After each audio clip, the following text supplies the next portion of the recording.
Hello and welcome everybody to today's episode of Prem de la Creme on this beautiful fine evening, wherever you are this Friday, watching live from Newcastle in England, Durban in South Africa, and Gauteng in South Africa. If you guys want addresses, just let me know. But we are here today to discuss the world's football. The football's continued. The World Cup is here and it's never ever stopping. It's just continuing play. The football never ends, right? So we're here to constantly talk about the football. Every day we'll be talking about the football that happened the day before, the football that's happening tomorrow, the football that's happening the day after that. Non-stop football talk. Football. Well, who's going to win the football? Who's going to lose the football? Let's find out in the world of football. So, yeah, that's my word limit. Overtaken, so I can't really host the show. But I'm here today with, obviously, you guys know who these people are. Prem de la Creme. It's Mr. Corner Flag. How are you doing, my friend, Mr. Nawaz? Yeah, no, doing well. The World Cup, right? It's producing some iconic games that by the time this World Cup is over, we're going to be like, oh, nostalgic because the 2026 World Cup. I'm just happy. I'm in the moment. I'm loving what I'm seeing. I'm happy I'm able to talk about it. Oh my goodness, something has happened. Okay. Let's go to our correspondent. Let's go to Max. Let's go to Max Saeed in the top right. It was almost a goal for Egypt, but the keeper. Okay, thanks for ruining it while I'm watching it, mate. Can you just introduce yourself to the people? Let them know who you are. Let them know what we're doing today, mate. Sorry. Yeah. Don't upset them up. The World Cup fever is amongst us, so sorry. We're just trying to get through it. But yeah, like Noah said, could be a nostalgic moment going forward in your life. Well, we will have to see in 10 years from now. Yeah, we will see. And really, a nostalgic moment nearly was made moments ago in the Egypt game. By the way, everyone, make sure to repost the live, share it to your mate, share it to your mum, share it to your dad, share it to your uncle. Don't share it to your auntie, though. We don't want aunties on here. So everybody but aunties, you can share it to, right? And also Prem de la Creme and Max Aid. Make sure you do that. Go on second accounts. Go on third account. Get your mum's phone, repost it there, and repost it to yourself. How about that? Yeah, because shares push the community forward. But yeah, somebody said, "What do you dogs think of? Australia?" That's a really nice way of putting it. How do we think of Australia? Let's go to Prem de la Creme first. What do you think of Australia? I don't even wait. First, let me see who said that. Let me address him by his name. Yeah, of course you can. Oh, who said it? Who's I thought you were going to scream. Yeah, his name's interesting. I don't even see it, by the way. It might be a setting. Shit! I see it. Shit, okay. 2 followers. Definitely a burner account. All right. Can we answer the question? Or? That's why I just thought there was like some ammo we could throw back at him, but obviously he doesn't have the balls to put anything online. But Australia, I mean, nothing new. We knew Egypt were going to have a tough game against them.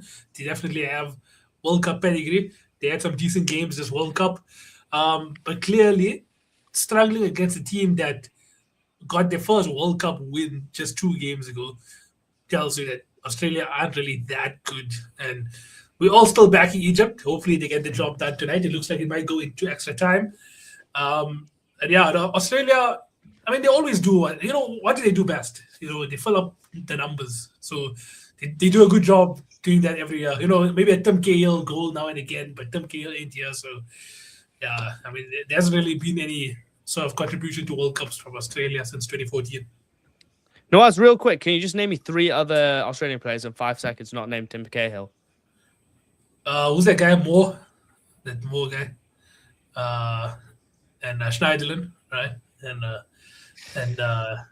just for the Yeah, interesting. Mark, I'll give you 5 seconds to name me 3 Australians. Harry Suter, Iran Kunda, Beaching goals, Matt Ryan.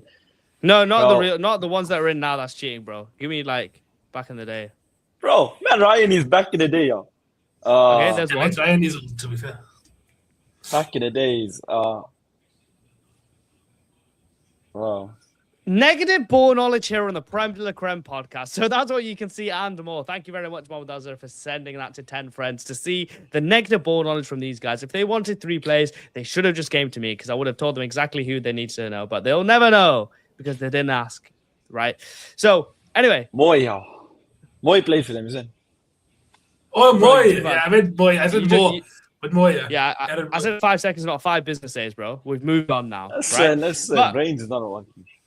Yeah, that's a really good thing. That's a really good thing when you can talk about football, mate. But anyway, the reason why he asked that is because Egypt are playing Australia currently. And no, Aisha, we cannot show you because obviously we will get restricted. But if you go on your How do you ask TV, that question? go on DS1 or go on Supersport, right, which our handsome friend was on earlier on today. You Yes, can sir. watch those games, right? So make sure you have those subscriptions relevant or irrelevant. There we go. You don't watch TV? Well, that's very difficult if you want to watch the game. Watch on your laptop, mate. But anyway, currently, True, Egypt true. are 1-1, and we will give you updates as the game goes on. You'll probably give us updates before we do, but we'll talk through the game. I mean, let's talk about this game so far. What are our thoughts from this game? I know Nawaz was on the road, so I'm not going to go to Nawaz, Anatoly, or Prem de la Creme. I'm going to go straight to Max Saeed. What are your thoughts of the game so far? It's now gone to full time, so we're going to extra time at 1-1. Yeah, I think Egypt started off like house on fire, which they're supposed to. In a massive encounter, when you're going to a knockout stage, you need to stake your claim, and that's what they did. But after that, I feel like they went too much in their shell again. Like they're not doing anything. Every time the ball went into like a 50-50 challenge, always the Australians got on the end of it, and it's very disappointing from an African point of view. The Egyptians are strong, and they have the capabilities to take it over the line, especially when you have players like Salah and Mamouche. And I was telling Nawaz before we got on here, Mamouche is one of those guys who had some opportunities to kill the game off in the 90 minutes, especially at the start of the second half. We had one-on-one with the keeper and he puts it wide. As a big game player, you need to deliver. And we know what talent he is and what shot he has on him. But I'm very disappointed with Mamouche in this game. You should have taken the Egyptians over the line. And you can see Australia gained momentum. Eventually, they got the equalizer. And I think they're in the driving seat going into this game. And hopefully, I hope going into this extra time, the Egyptians can pull something off. Well, yeah, I mean, I agree with that sentiment. I didn't really watch a lot of the second half, but the first half, they controlled it, really, from start to finish. In terms of midfield, they really killed the game off. I know the number 5 had a couple of chances. I don't know if he went off at half time because I know he got injured just before then for Australia. Did he go off, Mac? Yeah, he went off. It was a right back. Yeah. Yeah, He was really good though. He was flying forward for Australia, Yeah. but yeah, Harry Suter doing a big job in defense, but Egypt looked all over them. So, inshallah, they get the job done. If not, extra time on penalties, because we need that Messi versus Salah game. But Salah is injured, so that's not really that helpful. I mean, he's not injured like off the pitch injured, but he's injured like but he's carrying like an knock. 70% But fit. yeah, but as famous players have said countless times, when are you ever 100% fit? You're never 100% fit. So there we go. But we will. Bukayo Saka pointing. Case in point. There we are. But yeah, so that is a game that's currently going on right now. We will give you updates as that game goes on. But let's go back to life, back to reality. Portugal versus Croatia. Some have said, I've heard on the grapevine, the best game of the tournament. The reason why it's the best game of the tournament? The vibe, the play, the decisions.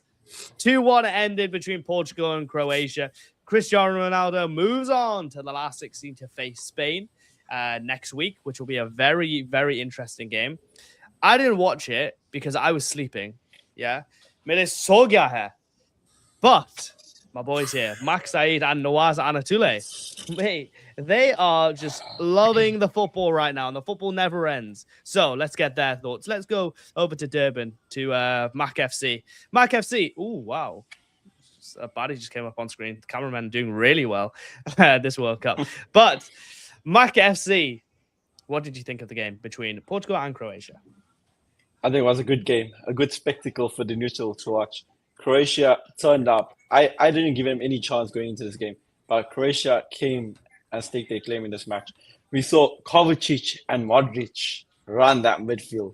Like, they were all over them, especially getting it into those wide areas along that left-hand side for Portugal. We know Nuno Mendes hasn't been his best on that left-hand side defensively, and that certainly was Stanisic and Vlasic took total control of, and that led to their first goal. So it was brilliant from the Croatians But then Roberto Martinez had something up his arm, which fair play to him. 4 subs so early in the second half, bro. 4. Who saw that coming? 4 attacking subs. And then also to bring on Cristiano Ronaldo. Boys, before I continue,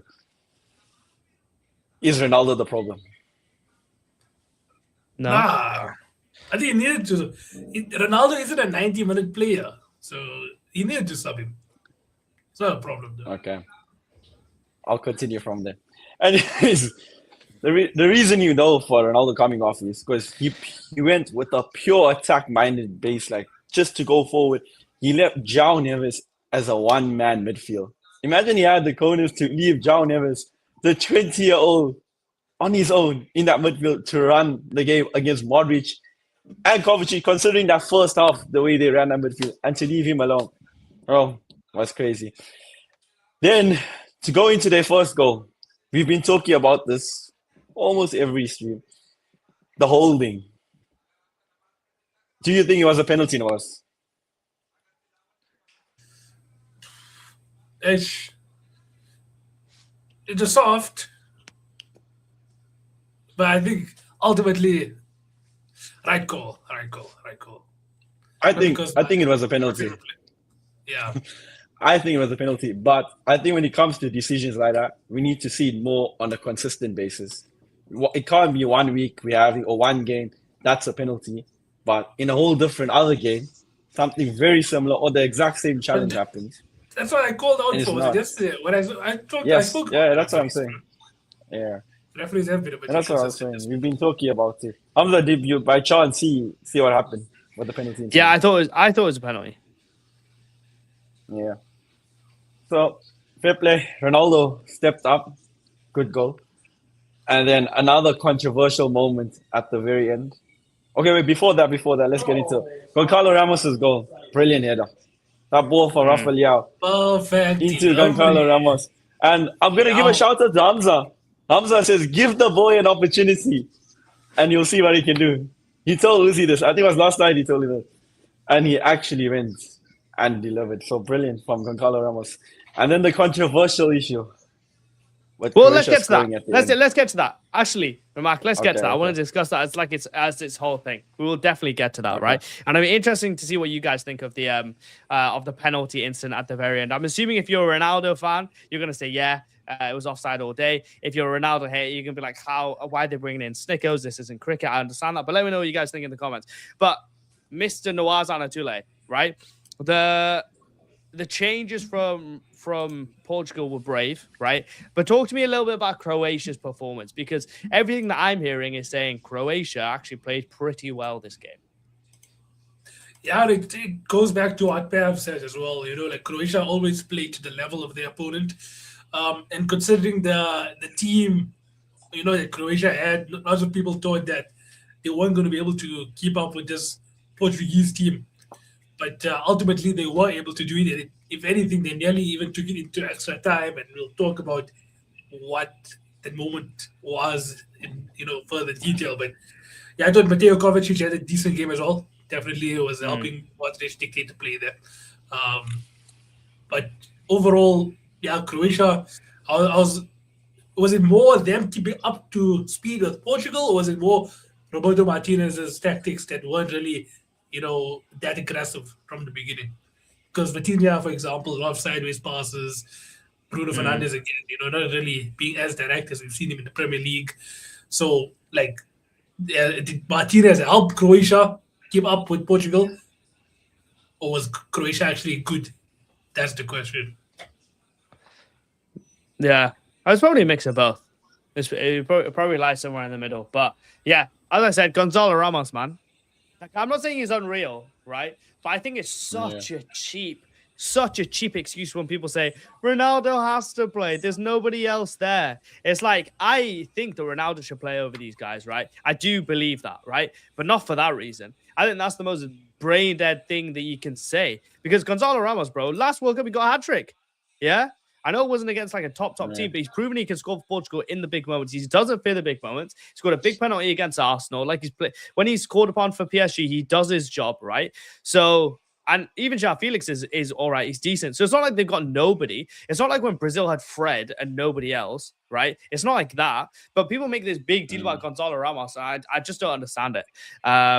But because the football world sees him completely different in terms of like he just got an 80 million move to AC Milan under Ruben Amorim. It's funny, I don't know where the hell they found that money, but it's funny though. Like people are forgetting that it wasn't even that long ago. It was literally the last World Cup where similar situation. Ramos should he start over an aging Ronaldo. Ramos starts, gets a hat trick in Qatar. So it's like people should know that this guy is good. He's obviously the reason why he's not starting for PSG is because PSG and three best attackers is Dembele. Like Dembele can play through the middle, and it's because he's playing through the middle is because of the likes of Bradley Barcola and Desiree Doué on the wing, occupying the wing. So Ousmane Dembele can't even occupy the wing because they have these two world-class wingers as well, and Kvaratskhelia.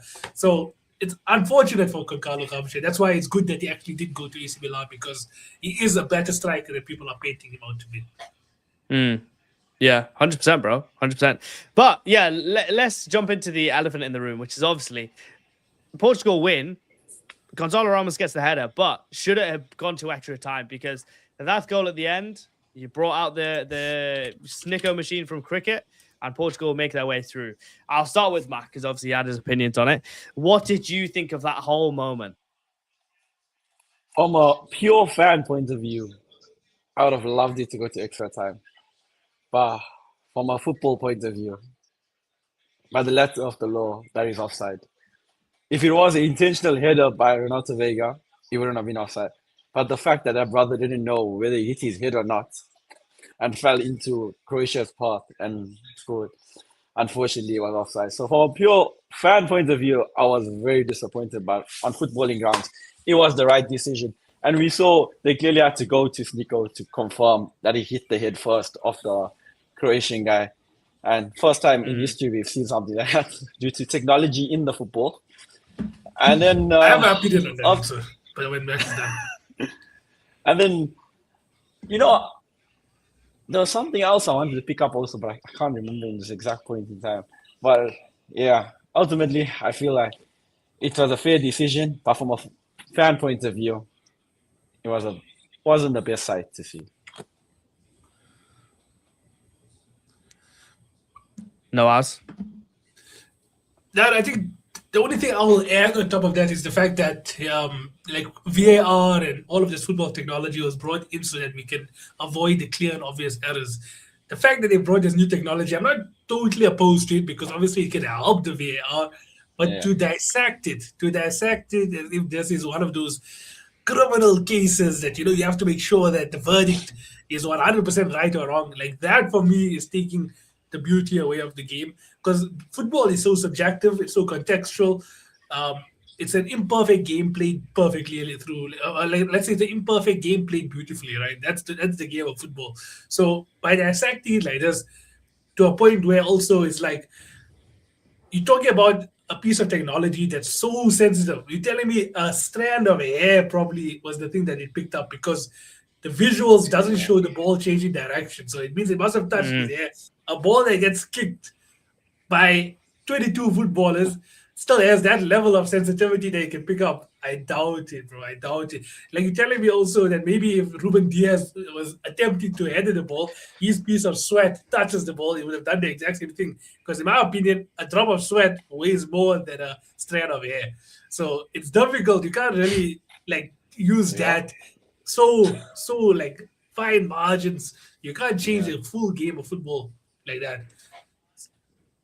That's my I agree. And us as football fans should sign up for that. So do you believe that it should have been counted or not? That the Croatia's second goal. It should have been counted. I think people that are complaining about. Do you think it should have been counted? Probably the goal should have been counted. Yeah. Really, but what you've just said is like, what does a strand of hair really make a difference, right? But it touched that strand of hair, right? So if it doesn't make any difference, how does that mean that the defenders interfered with the play? Yeah, that makes sense. I'm on. Am I not on your side here? No, because you're saying that the goal should have stood, right? That's what you said, right? But you just said that the strand of hair right? Doesn't make any difference. A drop of sweat makes it even more. It makes more of a difference, and that still doesn't make any difference, right? So if the defense, so in that case, the defender hasn't really touched it. The defender hasn't affected it at all. So why would it not be given offside?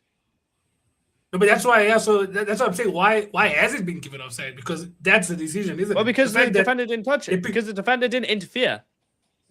No, he did. That was the whole Sneeko thing. The fact that the but what you're saying is because it's so minimal. The strand of hair is so minimal. It doesn't interfere at all. So how would it? So how, in your opinion, does that mean that it's offside? Because if you said that it meant something, then it would make sense that you're saying that it's offside. So, do you get what I'm saying? I think you're a bit confused at what the Sneeko was for. Wasn't it? Okay, wait. So here's my understanding, because I was watching the game and stuff. So when the ball initially came in, the guy was onside, wasn't it? No, he was offside. Oh, he was offside. Okay, yeah. No, yeah. So him touching the ball meant you're still offside, wasn't it? Or did that the guy that headed the ball was onside, but the guy with the run was offside. But the Sneeko wasn't for the ball touching Renato Vega. The Sneeko was to see just before that. If what? To see if the Croatian guy touched the ball. Oh, okay. As the ball went past him. Yeah, so if the Croatian guy didn't touch it with his head, then I think he could have been onside. Yeah, but because he touched it, he became offside. That's what made it offside, yeah. So that's what I'm saying, yeah. So the fact that decision of him, okay, fine, he touched it, and now he number 20. Are we talking about number 20, like flicking it barely? Is that what you're talking about? That's the Sneeko. Oh, so you're saying because it microscopically touched it, that counted as the final touch, like the final touch before 15 tick. Understood. Okay. And bro, that guy said he didn't even feel anything. He said he asked the referee, "Oh, what happened?" He said it might have touched my hair. It might have, but like no. Let's be honest. If you touched it or not, you're not going to say you touched it. You want to win the game. So the fact that this guy actually said it makes me think like, oh shit, bro, maybe there was genuinely a touch. Because why would you say it? Yeah. I don't know.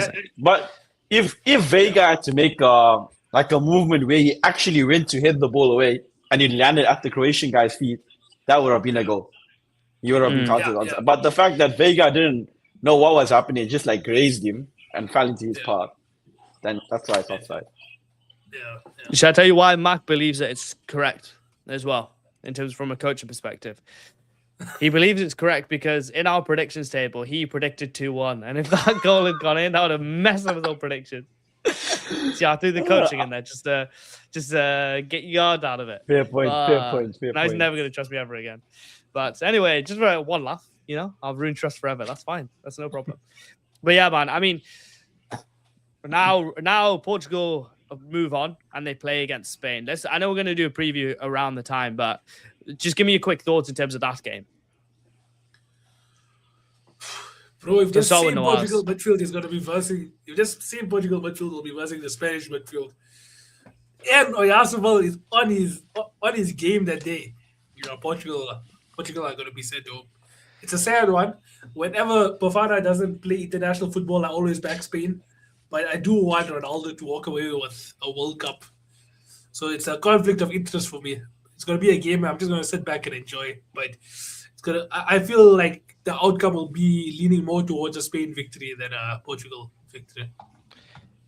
Well, Spain are one of two teams of this World Cup that haven't conceded a goal yet. Can you name me the other one? Not Mac, because he. Oh, okay, I was going to say, okay, Mexico. Well done, Mark. Sorry. Because I knew Mac knew, innit? I just wanted to see if Nawaz knew as well. But yeah, they're one of two teams that haven't conceded the goal. And the reason for that is because they don't concede the ball. They literally, basically, never turn the ball over. Whenever you watch the game, it's just them chilling with it in the midfield, either Pedri or Rodri, right? Just relaxing on the ball. But yeah, I mean, Mac, how do you see it? Portugal versus Spain. What did I say about Oyarzabal? He only turned up against Saudi and Austria. Against Uruguay, he was nowhere to be seen. Against Cabo Verde, he was nowhere to be seen. The guy's got 11 goals in his last 10 games, bro. Why are you hating at it? I'm just saying, like, contextually. Just add a bit of context. Apart from that Cape Verde game, if you look how Spain have been playing, like I've told you, overload the left-hand side, overlap, ball in, they score. And who's on the right hand side for Portugal? João Cancelo, and we know he hasn't been having the best World Cup. So Spain looks That's like 2 they're gonna years, run mate. riot. They look like they're gonna run riot with Oyarzabal, Olmo, and Cucurella in those exchanges. So it's gonna be a good watch, but I think Spain is gonna edge it out. And not even late into the game. I think they're gonna close it out early. It's funny because Sure. I think for that exact reason, Portugal will win. They had their number in the Nations League, right? They pinned them back. They pinned both their fullbacks back, and they just pinned Spain's gameplay back completely. I know Nations League is a different time. I've said it countless times. Nuno Mendes now is completely different to Nuno Mendes a year ago. It's like it feels like I'm watching two different players, if I'm being completely honest. But I think that Portugal have a lot more than what you would think for Spain, genuinely. And Spain have not impressed me too much this tournament. Like that Uruguay and that Cape Verde performance really like. As much as I love Yamal, bro, this guy for me has not stamped his authority on this tournament just yet, right? Obviously, it can still happen. It's halfway through the tournament if they end up winning it, right? And he's just a young lad, so there's no pressure even if he doesn't do it. But I know what you're saying about the left-hand side. I think that they'll be able to sort it, Portugal. The midfield battle in this game for Portugal and Spain will be unreal. But we will get to that game when we get to that game. It's just an interesting talking point, I guess. And also, the last time, Go first. the last time Portugal lost in the round of 16 against Spain was 2010, and you know what happened there. Spain went in the World Cup, so just leaving that fact there. Yeah, shout, bro. But also the last two World Cups, the team that knocked out Croatia was the team that went to win the World Cup. Shit! What's gonna happen here? No, what's gonna happen here? No, but the one point I wanted to make though is the fact that with all of the games, this World Cup, bar the Cape Verde game, which obviously ultimately proved to be Spain's most difficult game, was the fact that the opposition kept on trying to play football against Spain as well. So Spain have the runners, like Max obviously highlighted, Cucurella over the left side, even Alex Vieira on the left-hand side also. Left side as well. Yeah. Having Oyarzabal there also, that could be that central player, and then he can also be a runner. And then obviously Lamine Yamal on the right. If you play football against Spain, they have the players that can break the lines, that can do the over-the-top passes, overload the opposition on turnovers. So if Portugal are to play football against Spain, and like I said, it's going to be one of those games where it's on the day, because right now it's easy to predict Spain to win Portugal. But if Portugal have to show up that day, they have the players that can actually make it a difficult game for Spain. And low-key, if those players have their games as well, Bruno, Vitinha, João Neves, Cristiano, Leao, then on paper even, that team is better than the Spanish team. So it all depends on if Portugal actually show up that day. I think also the difference between Spain and Portugal is Spain have that unpredictability with Dani Olmo. Like at certain points in the game, he just takes it by the scruff of the neck, and you don't know what he's going to do. Like even there was one chance in the last game. I don't know if you remember where he just puts it through the guy's legs like on the turn and tries to go around him, and he just overhit it by a small margin. So it's just that unpredictability they have. But I must say also Leao yesterday. Leao was actually quite good.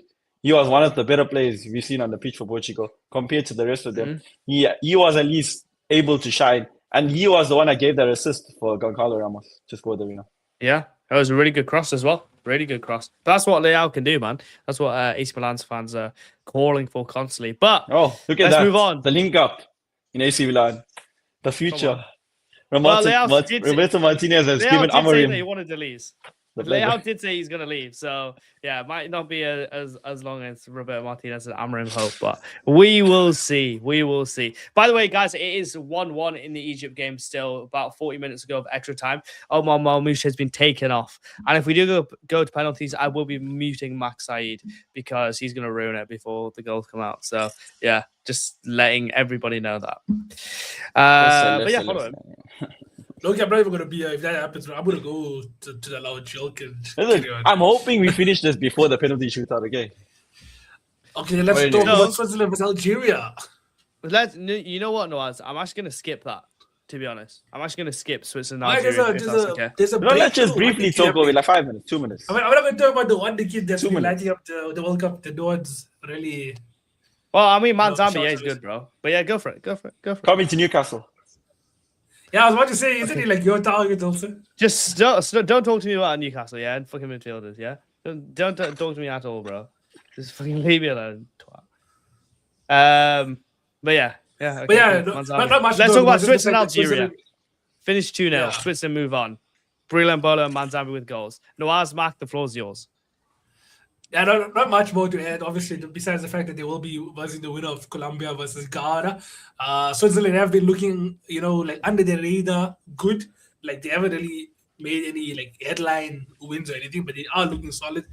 And I think if Colombia wins Ghana, then I do see like Switzerland getting knocked out. If Ghana somehow pull a miracle, I do see Switzerland then having a deep run in this World Cup.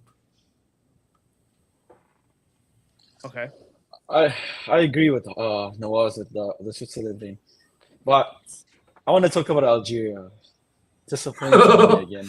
Your boy Vladimir Petkovic. Petkovic again. I had hope in him, but he flattered to deceive. Like I think Switzerland were all over them. Algeria stand no chance. I think the XG was like even 0.15 or something. That's how bad it was. Imagine coming into a knockout game, high expectations, and the Algerians are not even like they don't have shit players, bro. They have players that can actually bowl it out. And the fact that they played in that manner was very disappointing. Another African team out. Now we just left with us. Egypt, we don't even know what's gonna happen Ghana. now. Morocco, and Ghana and Cape Verde. Looks like we're only gonna have Cape Morocco from the Verde. sniff of it. Cape Verde gonna surprise us tonight, man. Yeah, bro. I don't think so. Oh my god. You know the scenes. Of all this stupid, like, you know what, right? I actually hate Messi fans. I don't hate Messi, I just hate Messi fans, yeah? Messi fans like this guy, yeah? Who think they're so smart, think they, see football in a different level, I see in a different lens. If he gets pumped, yeah, and get knocked out by Vazini and the boys, bro, you know how happy I'll be. And it pains me to say that. That shows real hate. Because this is Messi's last World Cup, right? Ronaldo's last World Cup. I shouldn't want to see them. But, bro, just to have people shut up about Messi, bro, I would love it if Cape Verde went through. Oh, my God. I think I deserve. I promise you guys. I'm not, honestly. If that happens, I'm not gonna be sad. So if that makes you happy, obviously. by all means. Nah, you got this 6 goals. That's what I know the bullshit is going to come out. Well, he got 6 goals. He's top goal scorer. Right? He's the top goals, a World Cup goal scorer. I'm not a hardcore fan like Uzi will will be crying for his goats and stuff. Okay, it's part of ball. You get knocked Can we have out, a you get moment of knocked silence, out. by the way? Like, I feel like we never even acknowledged the fact that just a moment of silence for Miroslav Klose, who will no longer be the answer to all the pub game quizzes. Because Messi has now dethroned him. Miroslav Klose, give it another 5-10 years, the man will be irrelevant now. Yeah, It's bro. a sad day. Like, Sad it day. used to be legendary names on this list. And now, I mean, obviously Messi and Mbappe are legendary. Yeah, like fairs. Yeah. But like I was these just like gonna say. all these legendaries where you're like, oh shoot, like Closer, good Muller. And even Kane. Bro, Kane's now above Pele. Yeah. Like when I deep Yeah. that, I think, oh my god, imagine being a footballer, yeah, growing up in England, and now you're above Pele in the list. Like I saw someone saying. crazy. Sorry, He did the same about World Cups as Pele. No. where Yeah. was where did Pele actually go in and score his goals? Because he bro, wasn't the top Santos scorer in and Brazil. He wasn't the top scorer at the World Cup. Wasn't the top scorer at a Copa Libertadores. Where was this guy top scorer? That's crazy. Bro, in the back- Yeah. In the Kick Ass Super League, bro. That's where it was. Trust. But yeah, no, I don't think there's anything else to talk about there for Switzerland, Algeria. Yeah. Switzerland, Yeah. Algeria. Fair play to We got- Switzerland. That side of the group is just going to get bounced by Colombia anyway, so it doesn't matter. It's relevant to me. Enjoy your little run. Colombia will knock you out. Right, legit. And then the other game, that's the games that are going to happen that we're going to review is obviously Colombia, Ghana, Canada, Morocco, which is the first round 16 game. But we will start, of course, we will start with Argentina, Cabo Verde. Max Said. Is this like a quick conversation that we're going to have, or are we going to go in depth in a bit of Cabo Verde?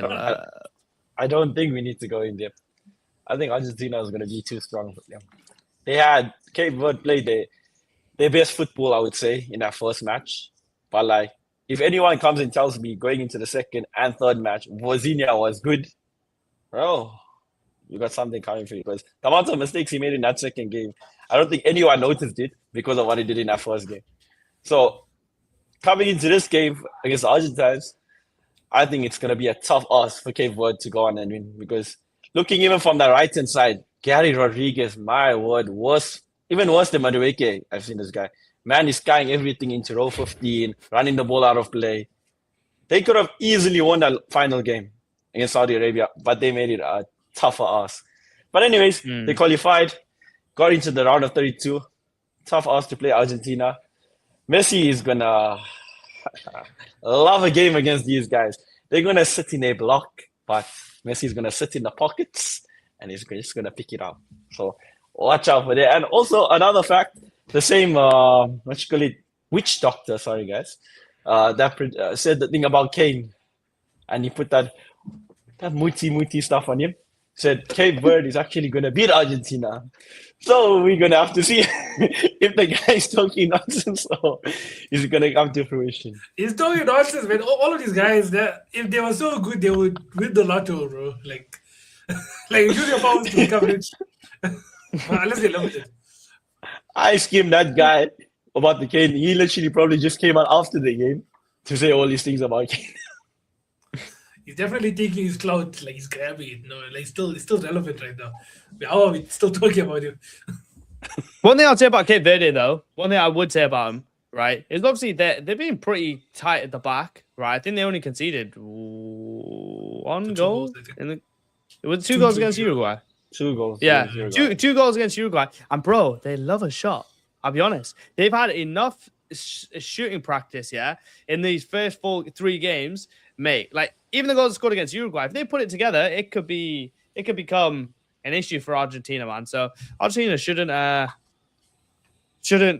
just think that they're going to get an easy walk through as Egypt walk through the defense of Australia. But yeah, I think Argentina will ultimately come through. Who's going to win? I'm putting £3 on it. Put 3 pounds on Egypt, bro, and semi-half.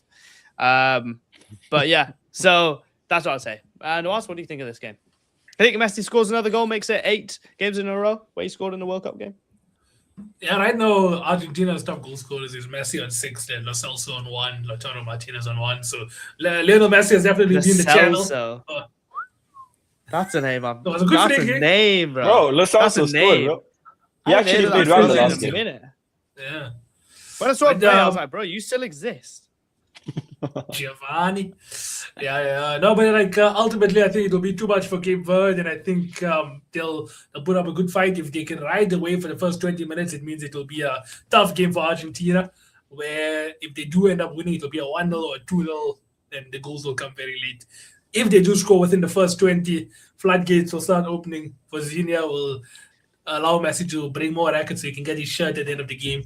Like, remember, I'm the guy that made you score goals. But yeah, I think it all depends on the first 20 minutes that dictates the rest of this game. Yeah, 100%. 100%, man. Yeah, if they can get like an early lead, it's proven it in a lot of these games. You can just get like an early lead and run the first half. You can pretty much run away with it. But yeah, boys, I think, lads, genuinely, if this goes to penalties, let's stay on, right? Because I can see people coming in wanting to talk about the game. I think it's going to get a lot more reviews, like in Uzi's lives, 1 minute about it. I'm on 26-16, but we'll consider it. I mean, Australia might go ahead and score here, but I'm just letting you guys know. 26-16, what? I'm on 26-30 now. No, what are you on? Time I'll do the same thing. Yeah, it's like 20 seconds. 20 seconds ahead. All right. Okay. Yeah. Well, I'll let you work that one out. So the other game that we can talk about is Colombia versus Ghana. What do you see happening here? It's Munoz and Diaz to send them through. Ghana to put a low block and stop them like they did against England. How can Colombia break these boys down? It's going to be... Go on. I was going to say that like Luis Diaz's first World Cup, he's definitely having a decent game, and he's proving why he's been one of the best players also in the world. It's a decent game, decent campaign, I mean. But like, yeah, I think Ghana Ghana, for me, have been actually quite surprisingly good compared to the other African teams. I didn't really have any faith in Ghana. But I think if there is a country that can give Colombia a big test, it will be them. I think they definitely have good players when it comes to breakaway moments. So it's going to be tough. It's going to be tough, but Colombia have been more of a surprise to me than Ghana, and they've built more momentum. And World Cup tournament football, it's all about who can build more momentum, and I think Colombia currently just have more momentum. They have been the real dark horses this tournament. Like, they have been on it in every department. Bro, I could easily see the semi-final between England and Colombia. You know, like I see it. I think we'll beat them, but I can definitely see it.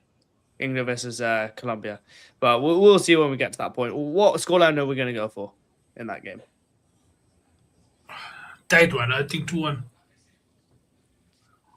I'm gonna go Colombia 3-1.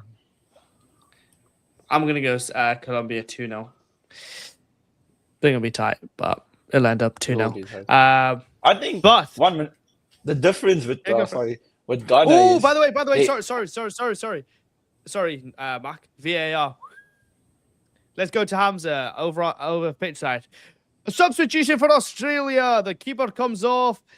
Beach goes off and Matt Ryan comes on, which is a repeat of Netherlands in 2014. And of course, Netherlands won that game thanks to Tim Krul. So let's see if this can work for them. Bring on Matt Ryan. Of another stat on that. This is that keeper Beach. It's only his second year as a professional footballer. Sure. So it makes sense in hindsight. Yeah, well, let's see, bro. See, look, Matt, it already doubled the amount of people that are watching just from Australia somehow making it to the penalty shootout. So, wow. Keep happy, guys. Former Arsenal player. Yeah. So let's go to the final game that we're going to preview.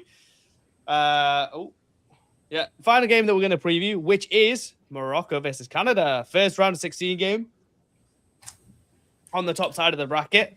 Morocco. Let's go to the Moroccan in the Jad, guys. Fucking hell. No us. Canada, Morocco happening tomorrow evening. What are we saying, my boy? I think Canada have definitely impressed us all this World Cup. I think coming up against AFCON champions on paper, I know they're not the people's champs, but ultimately the history books will say 3-0 Morocco in the final. I think this will be a step too far for Canada. Just remind me again, where is this one being played? Because obviously Canada is being one of the host nations. I think America. This is being played. So there's no more games in Canada, by the way. This game is being played. Even Mexico. Mexico against England is the last game in Mexico. After versus Morocco is in. Okay, I'll give you guys 2 guesses as to which city it's in. Let's see people's World Cup knowledge. 2 guesses each. New York. Okay, there's 1 guess. And Kansas. And 2 guesses each, so you got 1 more each. Let's go. What's the one that? Houston. Okay. Boom! There we go. I was about to say NASA. Houston. We have the answer. They're playing in Houston tomorrow. You know how I clocked it. I remember Bafana's supposed to play in Houston. If you beat him. When you try your best, but you don't succeed. Oh my God, Australia nearly scored. It's definitely going to penalties, by the way, guys. So stay on. We're going to do a penalty watch along between Australia and Egypt. And make sure you're following Prem de la Creme. This is the page that we do the podcast on. So make sure you're following Prem de la Creme. Follow Max Said as well, just because he's handsome and that. And then follow me because my account is reviving. So yeah, for all those reasons, follow everyone. But yeah, so Canada, Morocco. Sorry, guys. I know as you were saying. I think ultimately. No, I was just saying, I think Ayo Boadi controlling in the midfield, Jonathan David being the only player that Morocco would have to try and nullify. Bro, I don't even think that's the thing. They have to, even though a half-foot Alphonso Davies, he is the guy to watch. You can just see the elite mentality he has just stepping onto the field. So he's the one. Jonathan David left wing for his country, yeah. But then again, no player has scored more goals than Jonathan David this World Cup. Jonathan friggin' David, dude. Yeah, but he doesn't impose himself in these matches. I haven't seen it where he's actually lit it up. I've seen Prince David do more than him in his Yeah. last few. Yeah. No, I think this will be too much though. This will be too much for Canada. Like fries in the bag sort of situation here. Like Morocco, we are forgetting that this is an African country that has a genuine chance of winning the entire World Cup. Yeah, I think we've said it before. They beat Canada, and if somehow they beat France, I think Morocco has a good chance of going to win this World Cup. Definitely, man. I think they'll give a problem to. I'm kind of looking even further forward in like France and against Spain potentially in the semi-final. I've got them going to the final, so yeah, I've got them beating them. See, look at that, guys! I told you. Let's just wait for penalties. 143. It just flew, guys. If you like the live, man, make sure you follow this account, Prem de la Creme. You can follow these two, that's all right. But make sure to follow this account. This is where we do podcasts every single day during the World Cup. Silence and miss from the spot no ads. Okay, guys, I need you to get your setup aligned with my setup, right? Because I can't move my setup forward, right? So, Mark, I'm gonna drop from the StreamYard then. How are we gonna sort this? So are we dropping from StreamYard? No, I'm dropping from StreamYard. Oh, right. Okay. Oh well, what I have to go that side. We can stop the StreamYard. Maybe if you take this into your room, yeah, and I can stream my slide in front of everyone, so we can all watch my stream at the same time. Oh, you mean yeah, like that? Sure. So we're stopping the StreamYard. Thanks so much, everybody. What a show, man. Bye, guys. Bye, man. Show the game, rich kids. Unfortunately.